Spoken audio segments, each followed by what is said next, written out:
In the year 2147, Earth was no longer alone in the universe. Humans had built cities on Mars, mining stations on the moons of Jupiter, and small outposts in nearby star systems. They had fast ships that could jump through space using warp drives. But the rest of the galaxy saw humans as young, loud, and dangerous. The old alien empires had watched them for a long time. They did not like what they saw. The Galactic Concord was the name of the big group that ruled most of the stars. It was made of many ancient species, tall crystal beings who thought slowly and carefully, insect-like diplomats who spoke in clicks and scents, and others with bodies of gas or light. They had rules for everyone. No new species could have too many weapons. No one could expand too fast. And if someone broke the rules, the Concord sent fleets to fix it. One day, a huge holographic message came to every screen on Earth and its colonies. The message was from the Concord High Council. A tall, glowing crystal being appeared. Its voice was calm and cold. "Humans of Sol," it said, "you have grown too strong without permission. Your warp ships are a threat. Your weapons are too many. You must give all your military ships to us. You must let Concord overseers live on your worlds. You have 30 days to agree. If you do not, we will come and take what we need. Your silence will be seen as refusal. Refusal means the end of your species." The message ended. The screens went black. People on Earth stopped what they were doing. In busy streets of Seoul, New York, Lagos, and Mumbai, everyone looked up. For a minute, the world was still. Then life went on. Shops stayed open. Cars drove. Children played in parks. But something had changed. In a tall building in Seoul, Ji-ho sat at his desk in the Orbital Defense Control Room. He was 28, with short black hair and tired eyes from too many night shifts. His job was to watch the sky for threats. Screens showed maps of space around Earth. Red dots marked alien ships that came close sometimes to watch. Ji-ho stared at the frozen hologram of the crystal being. He felt his heart beat fast. He had read about the Concord in school. They had destroyed whole planets before, but humans were different now. They had learned to fight back in small ways. Still, this was big. His sister Ha-eun called him on a private line. She worked as a biologist in a lab nearby. Her voice was soft, but worried. "Ji-ho, did you see it?" she asked. "Yes," he said. "Everyone saw it." "What do we do?" Ji-ho looked around. His co-workers were quiet. Some typed fast. Others just sat and thought. "We wait for orders," he said. "Command will tell us." Ha-eun sighed. "People are scared. My friends are asking if we should run. But where? The stars are theirs." Ji-ho rubbed his eyes. "We don't run. Not this time." That night, the order came. It came only to key people like Ji-ho. No screens showed it. No radio spoke it. It was written on a small secure tablet that only opened for his fingerprint. The message said, "All transmissions stop. All outgoing signals end. No replies, no messages, no lights in space. Earth goes quiet. Hold, prepare. Speak only when the galaxy must listen." Ji-ho read it twice. Then he deleted it. He knew what it meant. No more radio. No more internet broadcasts to colonies. No more pings to ships. Nothing left Sol system. He walked home through the streets. Seoul was bright with lights. People ate street food. Music played from shops. Couples held hands. It looked normal. But Ji-ho knew it was not. Every phone, every computer, every satellite had been told to stop sending anything out. In space, alien probes floated near Pluto. They listened. They waited for angry words from Earth, for pleas, for threats, for anything. Nothing came. Kuvral, the insect-like diplomat from the Concord, sat in his ship far from Sol. His many eyes looked at screens. His feelers moved slowly. He was in charge of watching humans. "Still no signal?" he asked his team. "No, sir," a subordinate clicked. "All channels from Sol are dead. Even their colony chatter has stopped." Kavral made a low hum. It was the sound his people made when they were confused. "They are afraid," he said.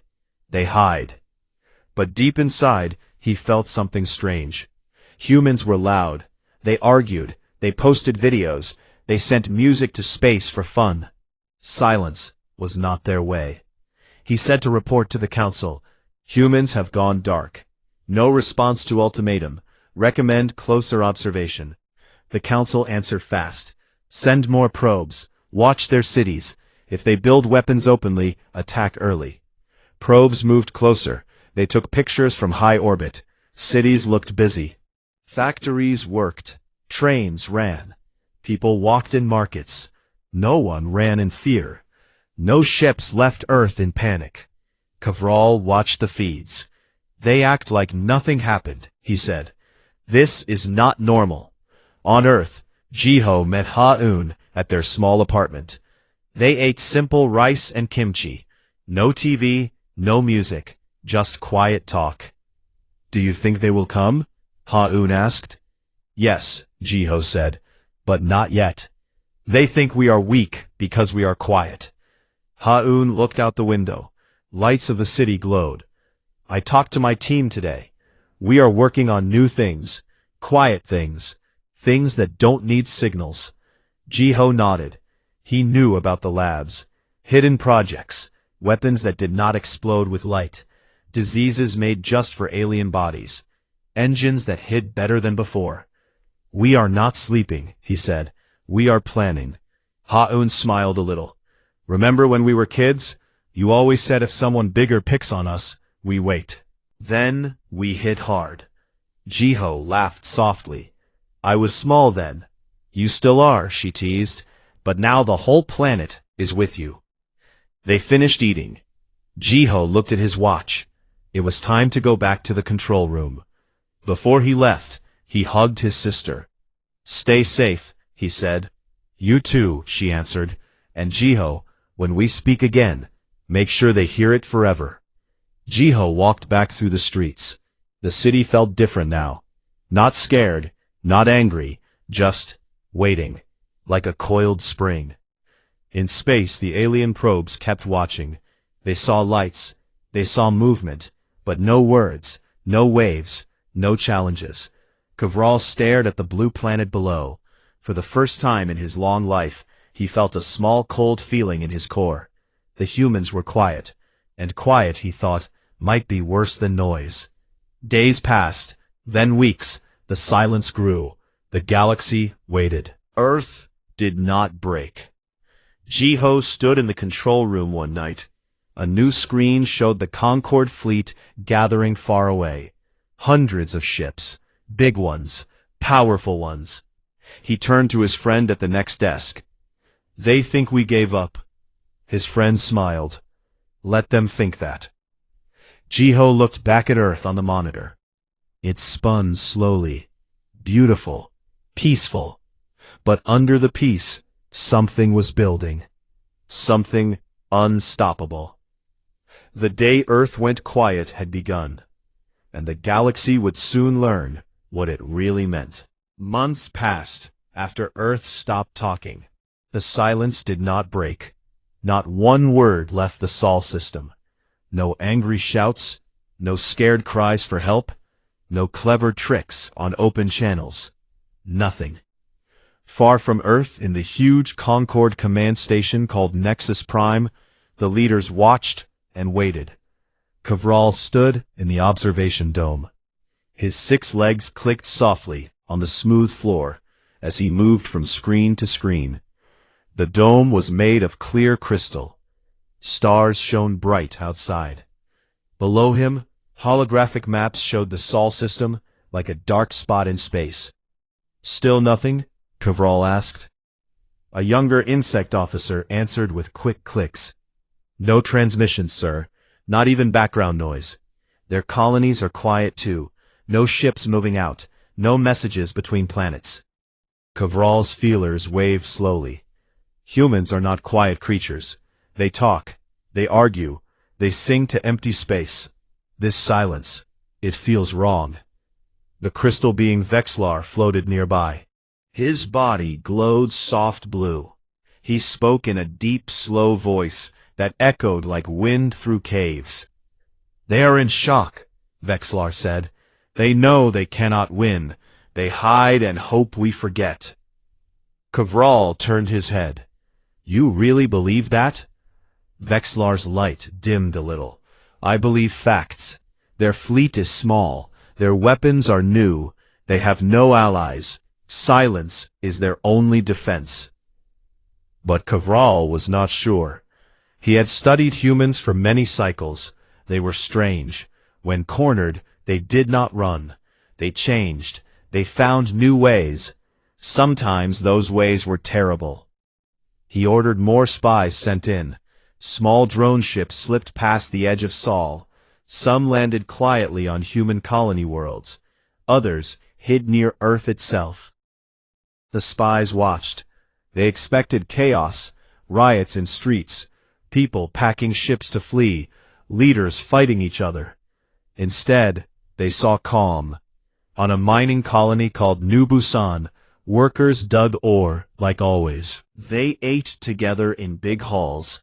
They trained in secret gyms after shifts. No one shouted about the Concord. No one cried. They just worked harder. In hidden labs under the ice of Europa, scientists tested new engines. Engines that made no heat signature. Engines that could hide a whole ship in plain sight. On Earth, in the city of Busan, Taiwu worked in a deep underground lab. He was 35, tall, with glasses that always slipped down his nose. His team called him the Quiet One, because he spoke little and thought much. Today he stood in front of a big black sphere. It floated in the middle of the room. Inside it, tiny lights moved like stars in a bottle. This is it, Taiwu said to his helpers. A void cascade. One pulse and subspace folds shut. Their drives stop. Their ships become floating rocks. A young assistant asked, Will it hurt our own ships? Taiwu shook his head. We built a key. Only our ships have it. Theirs do not. He touched a panel. The sphere hummed softly. Then it went quiet again. Taiwu smiled. It was not a happy smile.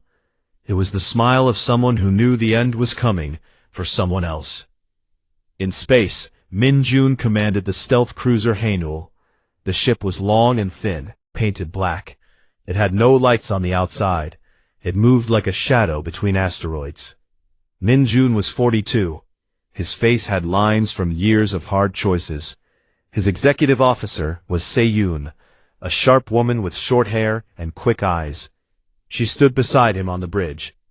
They watched an alien scout ship pass close. The scout did not see them. Se-Yoon whispered, They are getting closer every week. They think we are asleep. Min Jun nodded. Let them come closer. The closer they get, the harder they fall. He gave an order. Hainul turned slowly. It followed the scout at a safe distance. When the scout sent a tight beam message back to its fleet, Hainul caught it. Se-Yoon read the code. They are planning the big attack, she said. 3 months from now. Thousands of ships. They want to burn Earth first, then the colonies. Min Jun looked at the stars. 3 months, we have time. Back on Earth, Jiho walked through the quiet streets of Seoul at night. The city looked the same. Shops were open. People laughed. But everyone knew the rules now.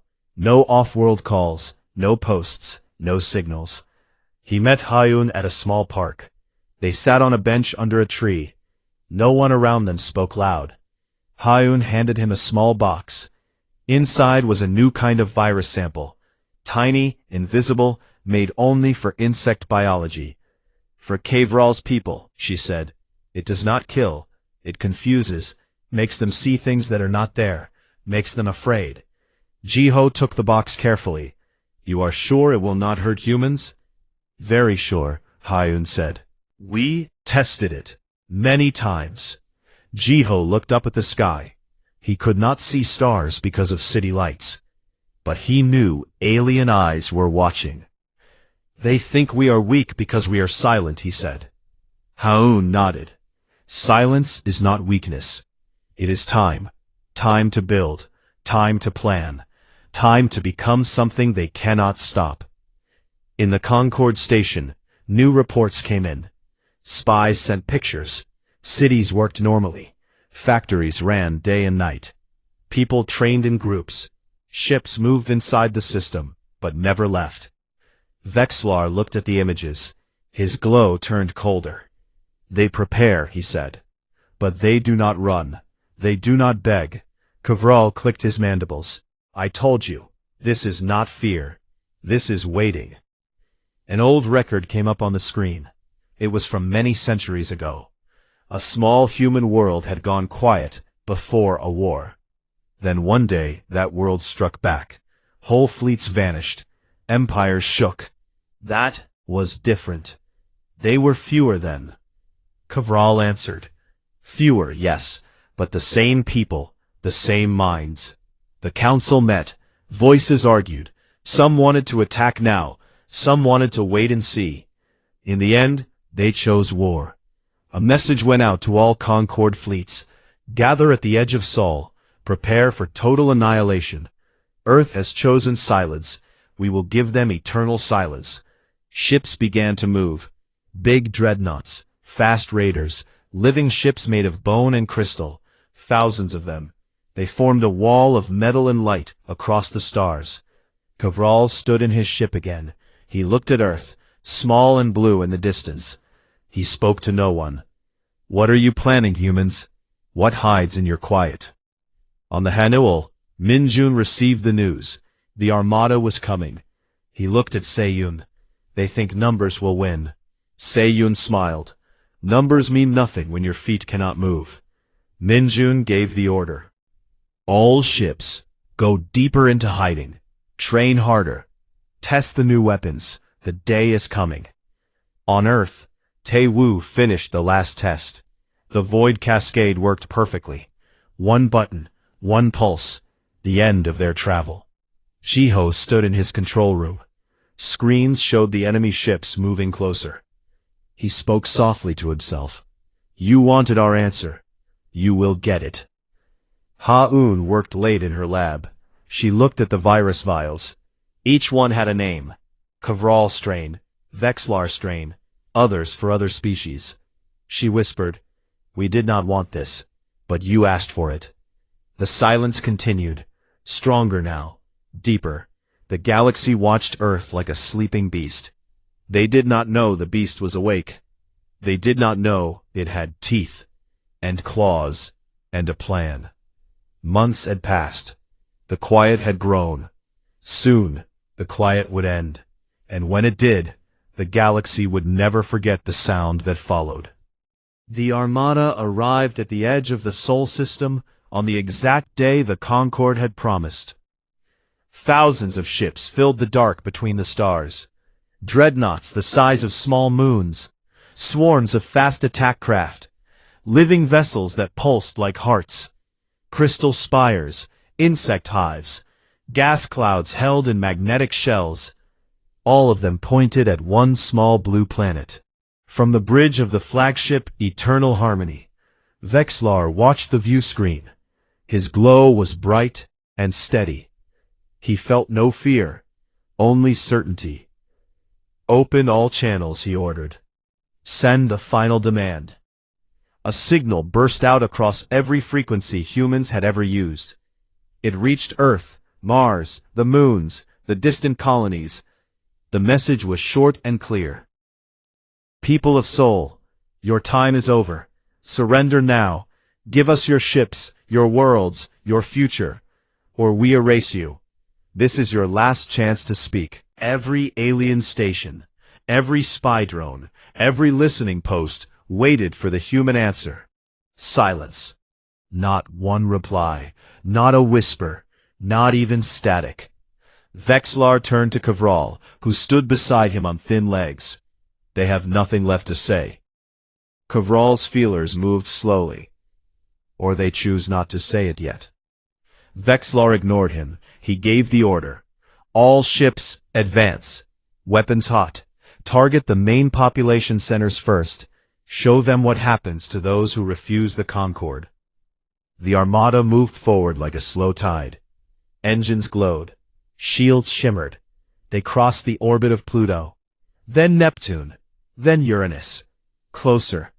Always closer.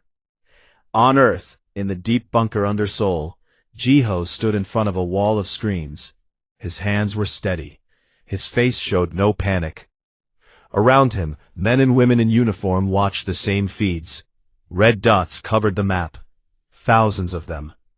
A voice came over the secure line. It was from Unified Command. 0 hour. All systems green. Void cascade ready. Bio payloads loaded. Stealth units in position. On your mark. Jiho looked at the clock. It showed 23:59 UTC. He spoke into his microphone. All stations, confirm ready. Voices answered one by one. Short, clear. Busan Quantum Lab, ready. Europa Shipyard, ready. Haenel and Stealth Fleet, ready. Bio Division, ready. Jiho took a slow breath. He looked at a small photo taped to his console. It showed him and Ha-Un as children, smiling at the camera. He pressed the button. At exactly 000 UTC, Earth spoke. Not with words at first. A single message appeared on every screen, every radio, every alien comm system in the system. It was in every known language. The voice was calm, almost gentle. We were quiet so you could not hear us plan. Now listen. Then the pulse came. It started from hidden satellites around Earth, from mirrors in orbit, from towers buried under mountains, from ships that had waited silent and dark. The void cascade fired. It was not a beam of light. It was not an explosion. It was a wave through subspace itself. Invisible, silent, perfect. One moment, alien ships flew smooth and fast. The next, every warp drive, every jump engine, every FTL core went dead. Metal groaned as power failed. Lights flickered out. Navigation screens showed only error codes. Panic hit the armada like a storm. On the Eternal Harmony, alarms screamed. Engineers ran to consoles. Vexlar's glow flashed red with shock. "Report," he shouted. A voice answered, shaking. "All drives offline. Subspace sealed. We cannot move. We cannot jump." Kavral stared at the main screen. The blue planet looked the same. Peaceful, quiet. "They did this," he whispered. "They shut the galaxy's roads." Across the fleet, the same thing happened. Ships drifted. Engines silent. Weapons still worked, but without movement, they were useless. Then the second strike came. Small stealth drones lifted from Earth and from hidden bases on the moons. They looked like insects themselves, tiny, fast, hard to see. Each drone carried Ha-Un's work, the viruses. They flew straight into open hangars, broken vents, air intakes. They spread fast. On insect ships, crews began to twitch. Their eyes clouded. They saw shadows that were not there. They heard voices that whispered defeat. Mandibles clicked in fear instead of command. On crystal ships, fractures appeared in glowing bodies. Thoughts slowed, memories twisted. Vexlar felt his own mind fog. He saw old battles lost again. He saw his people broken. Gas beings lost control of their shapes. They drifted apart like smoke. The armada that had come to destroy now shook with confusion and terror. In the middle of the chaos, the Hanel decloaked. Minjun stood on the bridge. His voice was steady. "All teams, launch." Boarding pods shot out. They hit the biggest ships first. Se-Yun led the first team onto the Eternal Harmony. Her soldiers wore black armor. They moved fast and quiet. Alien guards tried to fight, but many were already weak from the virus. Others could not think straight. Se-Yun reached the bridge. She found Vexlar floating, his light dim and unsteady. She pointed her weapon. "Hands where I can see them, or whatever you have." Vexlar tried to speak, his voice cracked. "You cannot." Se-Yun cut him off. "We already did." Jiho watched from the bunker. Feeds showed boarding teams taking control. Captured admirals knelt on their own bridges. Ships surrendered one by one. No big explosions, no long battles, just quick, clean work. Ha-Un stood in her lab. She watched medical scans of alien prisoners. The viruses worked as planned. Not death, just broken minds. Enough to make them beg. She spoke into a recorder. Phase 1 complete. Subjects show full disorientation. Recommend deployment of counteragents only after terms are met. Taewoo sat in Busan. He looked at the black sphere. It was still now. Its work was done. He smiled. They thought silence was surrender. They were wrong. Hours passed. The armada that had filled the sky now drifted helpless. Many ships broadcast surrender. Others tried to run on slow engines. They did not get far. Minjun stood on the captured flagship. He looked at the stars through the cracked viewport. Se-Yun joined him. "We took their pride. We took their power. In one day." Minjun nodded. One day, after months of quiet. Jiho walked out of the bunker for the first time in weeks. The sun was rising over Seoul. People stood in streets. They looked up. No fear on their faces. Only calm pride. Ha-Un met him outside. She carried a small case. "Ready for the next message?" she asked. Jiho nodded. They went to a broadcast tower. It had been silent for so long. Jiho spoke into the microphone. His voice went to every corner of the galaxy. "You came to erase us. We chose not to erase you. Not yet. Disband the Concord. Leave Sol space. Pay for what you planned. Or next time, the quiet ends forever. And we will not be gentle." The message ended. The galaxy heard it, and for the first time in thousands of years, the old empires felt small. The armada that came to destroy was now a prize. The day Earth spoke had come. It was not loud. It was not angry. It was cold. It was final. And the galaxy knew. Total annihilation had been theirs to give. Now it belonged to Earth. The news spread like fire through dry grass. Every alien world heard it within hours. The greatest fleet in the galaxy, thousands of ships, the pride of the Concord, had been stopped in one night. Not destroyed in a long war, not beaten in a glorious battle, just stopped, frozen, helpless, their leaders captured alive, their crews broken by strange sicknesses that made them see nightmares while wide awake. On the crystal homeworld of Vexlar's people, tall spires that had stood for 10,000 years began to dim. Lights flickered. Citizens gathered in quiet squares and stared at screens that showed their admiral kneeling on his own bridge. Vexlar's glow was gone. He looked small and cracked. He spoke words no one had ever heard from him before. "Please," he said on the broadcast, "we surrender. We ask for terms." The word surrender had not been used by the Concord in living memory. Now it came from their highest voice. On insect hive worlds, queens stopped laying eggs for the first time in centuries. Workers clicked in fear. Kivral appeared on the same feeds. His feelers hung limp. His eyes were dull. He repeated the same plea. "We were wrong. We ask for mercy." Refugees started to move. Ships full of families fled border systems. They did not know where to go. They only knew they did not want to be near Sol when humans decided what came next. Inside the old empires, smaller species began to whisper. Species that had lived under Concord rule for generations. They saw the feeds. They saw humans who did not kill for fun, who did not burn worlds, who simply ended the threat and stopped. Rebellions sparked, quiet at first, then louder. Factories slowed, ships refused orders. On one gas-giant moon, a whole fleet turned against their Concord masters and joined the humans. On Earth, life moved forward. No big celebrations. People went to work, children went to school, but there was a new feeling in the air. Pride. Not loud pride, quiet pride. Jiho stood on the bridge of the captured flagship Eternal Harmony. The ship now flew under human control. Min-jun was beside him.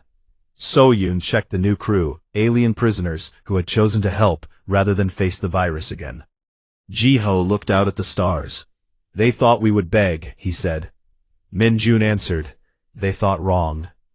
A message came from Unified Command. It was time to speak again. Tae-woo prepared the broadcast from Busan. Ha-eun stood next to him. She had made the counteragents, small vials that could heal the sick aliens if humans allowed it. The signal went out, clear, strong, to every world. This is Earth. We did not want this war. You came to our home to erase us. We stopped you. We could have ended you. We chose not to. 1. The Concord ends today. No more council. No more fleets under one flag. 2. All your worlds recognize Seoul as free and sovereign. Never again will you send ships to our space without permission. 3. You will pay. Not in blood. In knowledge, in technology, in territory we choose. Refuse any term, and we release no cures. Your people stay broken, your ships stay dead. Accept, and we send help. We heal, we trade, we live as equals. You have 1 week. Choose. The message ended. The galaxy waited. One by one, the old powers answered. First the crystal worlds, then the insect hives, then the gas collectives. Each sent the same word. Accepted. Jiho watched the replies come in. He felt no joy, only relief. Ha-eun worked in her lab. She prepared the first batches of cure. Only after the first payment arrived. Blueprints for old Concord shields, maps of hidden resource worlds, keys to their subspace tech. She spoke to a captured scientist from Vexlar's people. The alien was small now, afraid. Why did you not kill us, it asked. Ha-eun looked at it. Because we are not you. We fight to live, not to rule. The alien lowered its head. We forgot that lesson. Weeks turned to months. Ships arrived at Seoul, not as invaders, but as traders. They brought rare metals, strange plants, new knowledge. In return, Earth gave medicine, food, seeds that grew in any soil. Min-jun walked on a new colony world. Green fields stretched far. He had retired from command. Now he farmed. Simple work, honest work. So-yoon stayed in service. She trained young humans and aliens together. New fleets, not for conquest, for protection, for peace. Tae-woo looked at his black sphere. It sat quiet in a museum now. A reminder. Jiho and Ha-eun visited their parents' grave. It was on a hill outside Seoul. Flowers grew around the stone. The city lights glowed below. Jiho placed a small flower there. They would have been proud, he said. Ha-eun nodded. They always said humans are strongest when we are together.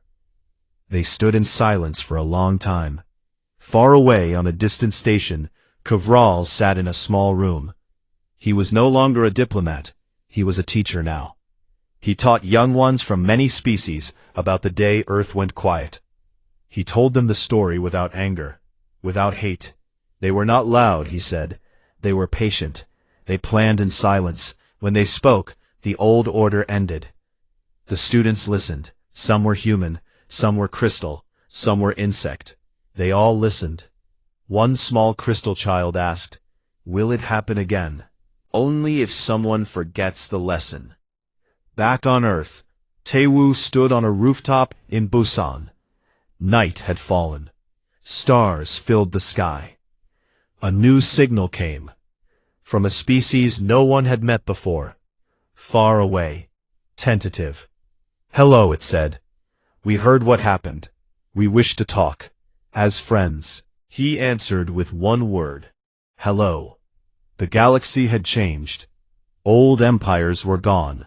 New paths opened. But one thing remained. The memory of the quiet. The day Earth stopped speaking, and the day it spoke again. That memory kept peace. Because everyone knew now. Push too far, threaten too much, and the quiet would return. And with the quiet came the end. Not of Earth, but of anyone who tried to take it. Jiho looked up at the same stars from Seoul. He whispered to the night, "We are still here." And the stars seemed to answer, "Yes, you are." Years passed after the Concorde fell. The old maps of the galaxy changed. Borders moved. Flags disappeared. New names appeared in their place. Earth did not conquer. It did not build an empire. It simply became the place no one dared threaten again. The story of the quiet day turned into legend.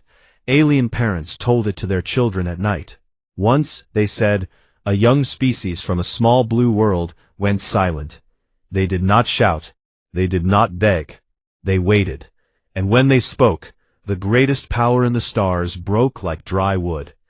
Children listened with wide eyes. They asked the same question every time. Will they do it again? The answer was always the same.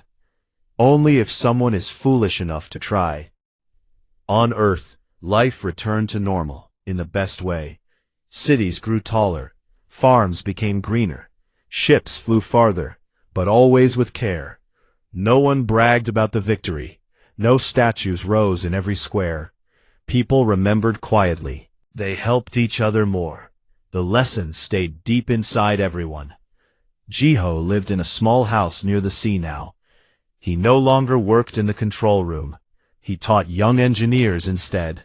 He showed them how to build clean engines, safe weapons, strong shields. Every lesson ended with the same words. Power is not for showing off. It is for protecting what matters. One afternoon, he walked along the beach with Ha-En. The waves were gentle. The sun was warm. Ha-En carried a basket of fresh fruit from her garden. She had stopped making viruses long ago. Now she grew plants that healed alien bodies and human ones alike. Her lab was open to visitors from other worlds. Do you ever miss it? She asked. Jiho looked at the water. Miss what? The tension, the planning, the feeling that everything could end tomorrow. He thought for a moment. No, I miss nothing about waiting for war, but I do not forget it. That is different.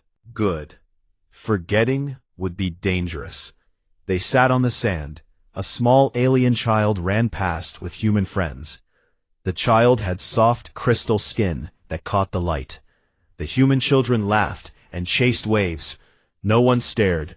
No one feared. They were just children playing. Min-jun lived farther north. He owned a large farm on a quiet colony world. The soil was rich. The sky was clear. He woke before sunrise every day. He fed animals. He planted seeds.